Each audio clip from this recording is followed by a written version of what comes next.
Welcome into Phoenix Breathwork, the podcast, Breathe to Rise. My name is Jessie and I'm your host. I'll be using this platform to share the power and magic of breathwork and to empower you to be able to transform your life as much as I have mine. I will share my experiences and will be inviting on some incredible guests to share their stories too. Look forward to guided breathwork practices and meditations to help you explore and build your own relationship with yourself and your breath. Get settled in and enjoy what's to come. Make sure to like, share and subscribe if you're enjoying the content, and I will ensure to keep creating more. I hope you are inspired in some way. Let's breathe to rise.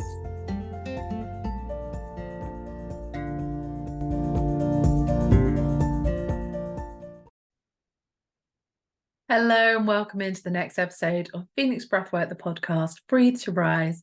I'm your host, Jessie, and I'm so happy to be here with you today.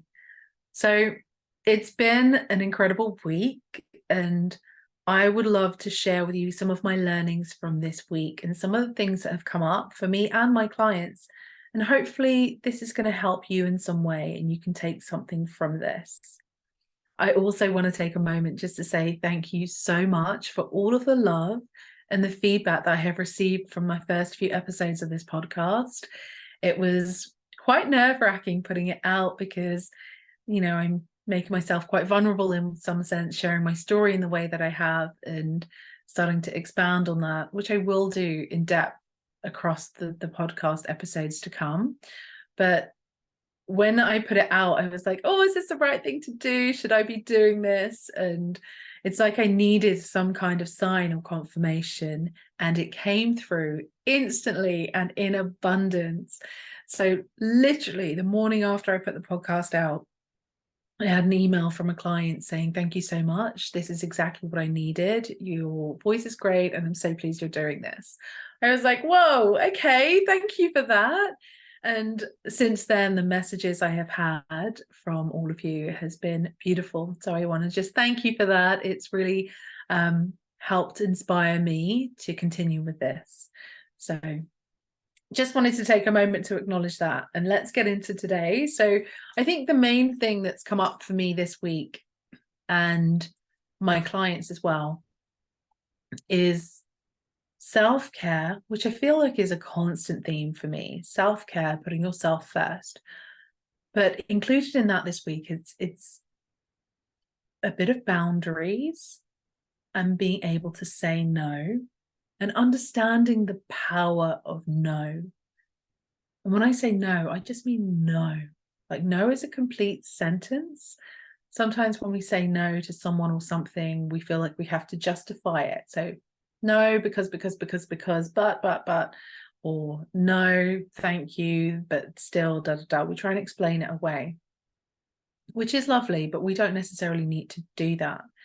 It's really powerful to be able to master being able to say no and allowing it to serve you and serve others. So with this week, what's come up is, I guess we're moving into the festive season. It's the end of November and the silly season is upon us if it's not already started for some. So this means there's a lot more happening and your diary might be getting quite busy, and social activities, work activities, family, whatever it is, it's going to get to the point that maybe it might feel a bit overwhelming. And if you're anything like me, or how I was in particular a while back, then I had a good friend called FOMO. So if you don't know, the fear of missing out, and it's a thing, it's a real thing where you feel if you're invited to something that you have to go. Well, I did. So this is my experience. I felt like I was really going to be missing out on something if I didn't go. And I guess this was really in the height of when I was in Australia, so in my mid-20s. And at that time, because I was away from family and all of my friends and loved ones, I was literally building a new life, building a new community. And anyone that's moved to a different country away from home will understand. And there's a group of us that came together, and you become each other's family, that friend network that you create. be it colleagues, through socials, whatever it is, you become each other's family because you're so far away from home. And whenever there was things happening, I had to say yes. I had to go to everything. Now, some of my friends would actually laugh at me because of this. They'd be like, Jess, you've got such bad FOMO. You have to go to everything. Where I would fit in 3 events in an evening, but just make an appearance at each of those. And I'd be there for an hour, have a photo with someone, leave, go to the next place. And I thought it was great. I was like, I'm fitting everybody in. I'm seeing everybody. I'm having fun. This is brilliant. But over the years, I've been able to reflect on that and really understand what was going on for me. And I feel that part of it was I just felt like I wanted to feel like I was part of something and connected to people. And maybe there was an element of people pleasing as well, because I didn't want to let people down.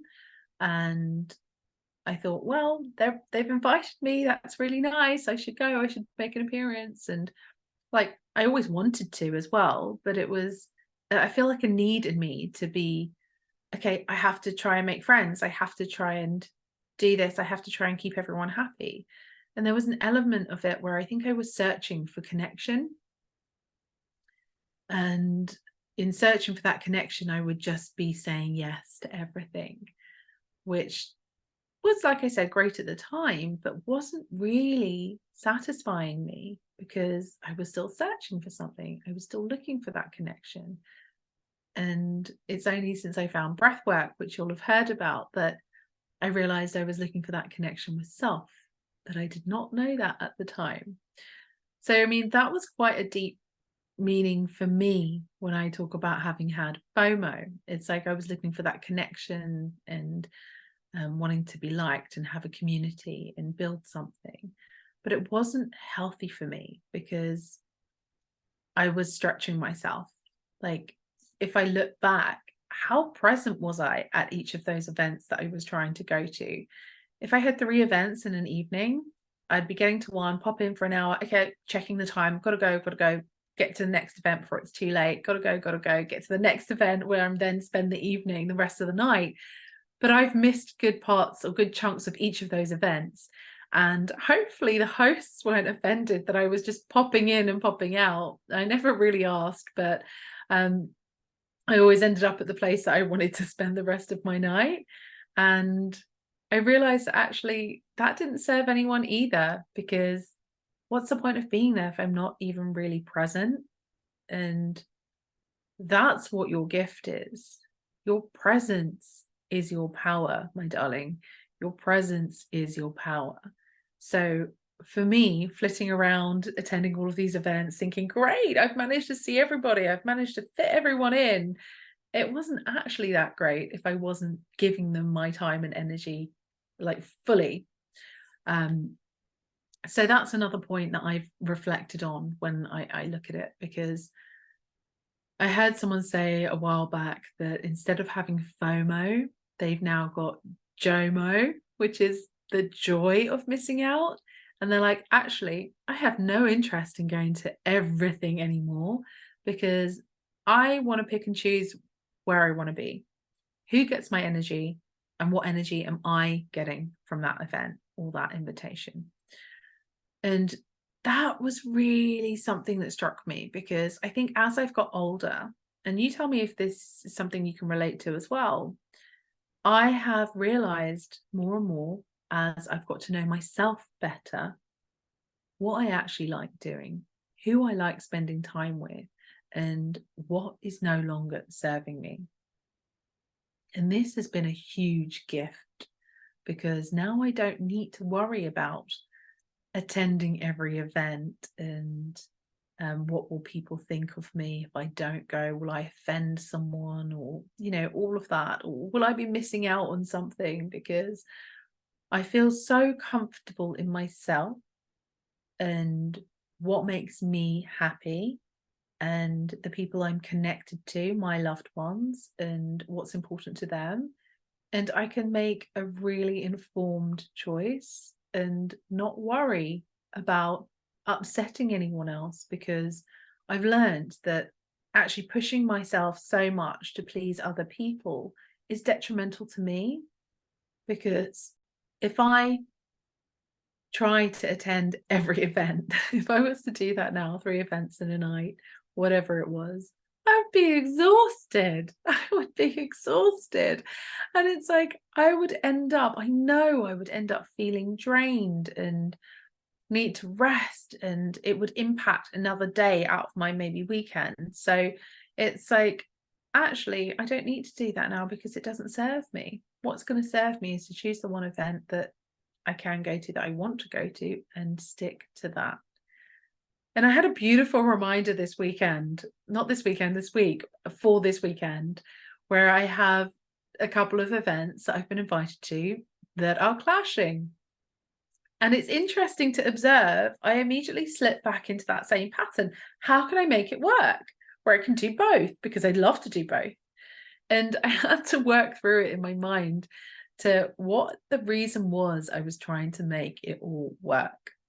And again, it was a feeling of missing out on something. And that comes to relates to a bit of a lack mentality, like I won't have enough, be it love, be it money, be it time, be it anything.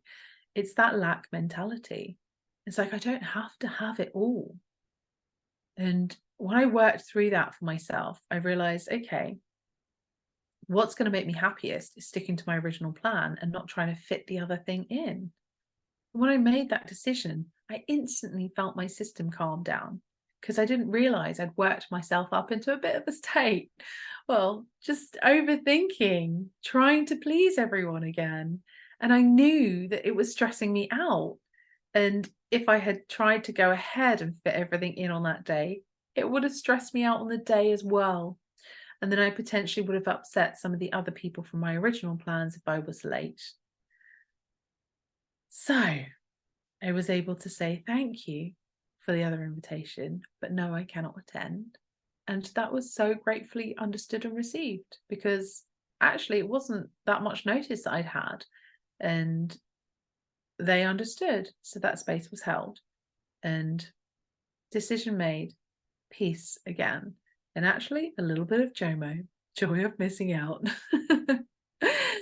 So I share this because this has come up with a couple of clients this week as well. They're starting to feel overwhelmed that their diaries are getting busy, and there's lots of things coming up, be it work, parties, or social events, dinners, Christmas, all of the things. And they're worried about how to fit it all in. And all I said is, you do not have to do it all. Give yourself permission to say no. Keep some of that time and space for yourself as well. I have got a whole day doing nothing this weekend because I know that's what I need. It's been a busy week. It's going to be a busy week next week. I'm blocking out that time for me to just reset, do what I need to do for me, and have no guilt about it. Because if I can't look after me, there's no way I can show up at those events anyway. If I don't look after me, I'm not going to be able to serve anyone. So I have to put myself first, and so do you, my darling. You need to put yourself first. So if you think that there's someone who might be offended that you can't join for their event, whatever it is, just be kind, be compassionate, because they're going through their own stuff as well. If someone can't hold that space and accept you can't be there, that's nothing to do with you. That's something they're working through themselves. If you are able to say, I'm sorry I can't attend, I am not up to it, or I have plans, or I'm just sorry I cannot attend, I'm sorry I cannot be there. And they should be able to respond and say, okay, we'll miss you, but I get it. No problem, next time. If you get any other kind of response, just take a breath and remember, it's not to do with you. Be compassionate towards them. They're going through something as well. There is no way that we can force another person to do something for us or be there in a certain way.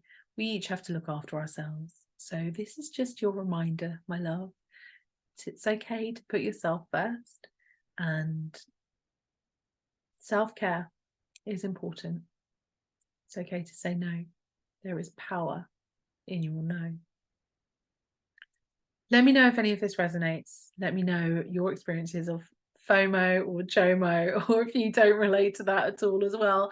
That's absolutely fine. I just love to hear from you. So share your thoughts. I will be back with more musings next week, and I'll be sharing some more breathing exercises with you. In the meantime, I just want to wish you the most beautiful weekend, whatever you are up to. Don't forget to take some time to pause and check in with yourself. All my love. See you soon.